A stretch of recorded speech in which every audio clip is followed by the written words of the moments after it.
Congress party ఎన్నికల వాగ్దానం ప్రకారం స్థానిక సంస్థల్లో సర్పంచ్, ఎంపీటీసీ, జడ్పీటీసీ తదితర లోకల్ బాడీ ఎన్నికల లోపల బీసీ రిజర్వేషన్లను 20% నుంచి 42%కు పెంచాలని, ఫీజుల బకాయిలు 4,500 కోట్లు వెంటనే రిలీజ్ చేయాలని ముఖ్యమంత్రిని డిమాండ్ చేస్తున్నాం.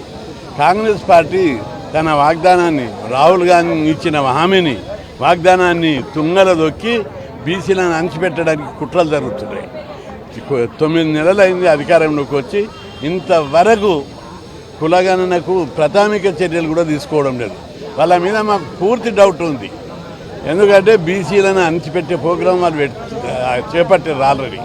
ఎందుకంటే మంత్రివర్గంలో ఇద్దరే ఉన్నారు.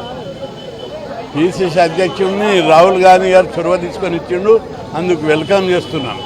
కానీ మంత్రివర్గంలో, కార్పొరేషన్ చైర్మన్లలో, రాజకీయ పదవులలో, ఎలక్టెడ్ బాడీస్లో పూర్తిగా బీసీ కులాలను అణచివేస్తున్నారు. అదేవిధంగా స్కాలర్షిప్లు, మెచ్చార్జీలు హాస్టల్ విద్యార్థులు పెంచడం లేదు. డే స్కాలర్ యొక్క స్కాలర్షిప్లు 5,500 ఇస్తున్నారు. పక్క రాష్ట్రమైన ఆంధ్రప్రదేశ్లో 20,000 ఇస్తున్నారు. కర్ణాటకలో 15,000 ఇస్తున్నారు. మనకు 5,500 ఇస్తే ఏం సరిపోతుంది? అదేవిధంగా పూర్తి ఫీజు రియంబర్స్మెంట్ చేయడం లేదు.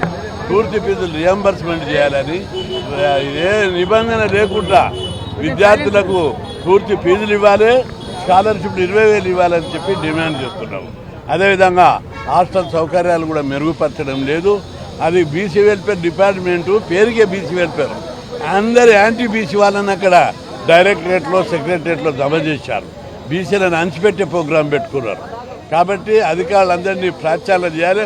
ఒక్కొక్క అధికారి 10 ఏళ్ల నుంచి 12 ఏళ్ల నుంచి ఉంటే ప్రభుత్వం వాళ్ళనే కొనసాగిస్తూ బీసీలను అణచిపెట్టే కుట్రలు చేస్తుంది. ఈ విషయంలో ప్రభుత్వం తన వైఖరి, బీసీ వ్యతిరేక వైఖరి మార్చుకోకపోతే కొట్టేలా కొడతారు బీసీలు అందరూ. టెర్రరిజం ఇట్లే వస్తుంది. ఎక్కడైతే అణచివేత ఉంటుందో, ఎక్కడైతే అన్యాయం జరుగుతుందో, బీసీ వెల్ఫేర్ డిపార్ట్మెంట్లో బీసీలను ఇవ్వరా అధికారులను? డైరెక్టరేట్లో ఒక్క బీసీ అధికారి సరిగ్గా లేరు. వాళ్ళకి పవర్స్ లేక లీవులు పెట్టి వెళ్ళిపోతున్నారు.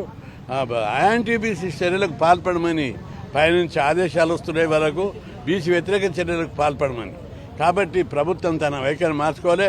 ఒక్క కొత్త రెసిడెన్షియల్ పాఠశాల కట్టలేదు, ఒక్క కొత్త బీసీ కాలేజ్ హాస్టల్ ఓపెన్ చేయలేదు, స్కాలర్షిప్లు పెంచలేదు.